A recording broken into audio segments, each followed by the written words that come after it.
ഇന്ത്യയുടെ പശ്ചിമഘട്ടങ്ങളാണ് പ്ലാവിന്റെ ജന്മദേശമായി കണക്കാക്കുന്നത്.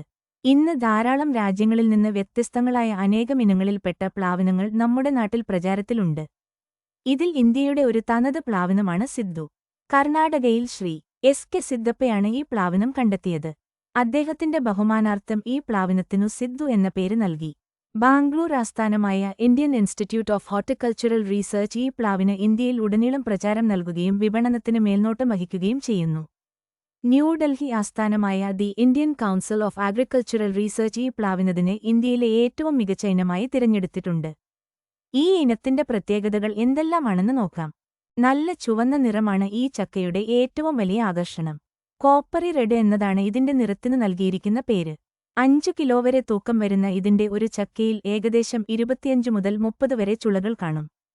ഒരു ചുളയുടെ തൂക്കം ഏകദേശം 25 ഗ്രാം. നല്ല സുഗന്ധത്തോടു കൂടിയ മധുരവും നല്ല ഉറപ്പുള്ള ചുളകളുമാണ് സിദ്ധുവിനെ മികച്ച ഇനമായി തിരഞ്ഞെടുക്കുവാൻ കാരണം. 31 ബ്രിക്സ് ആണ് മധുരത്തിന്റെ അളവ്. മാർച്ച് മുതൽ ജൂലൈ വരെയാണ് പ്രജനനകാലം. വിറ്റാമിൻ സി, ഫൈബർ, പൊട്ടാസ്യം എന്നിവയും ആന്റിഓക്സിഡന്റുകളും ധാരാളമായി അടങ്ങിയിരിക്കുന്ന ഇവ LDL കൊളസ്ട്രോൾ കുറയ്ക്കുന്നതിനും ടൈപ്പ് 2 ഡയബറ്റീസ് കുറയ്ക്കുന്നതിനും സഹായിക്കുന്നു.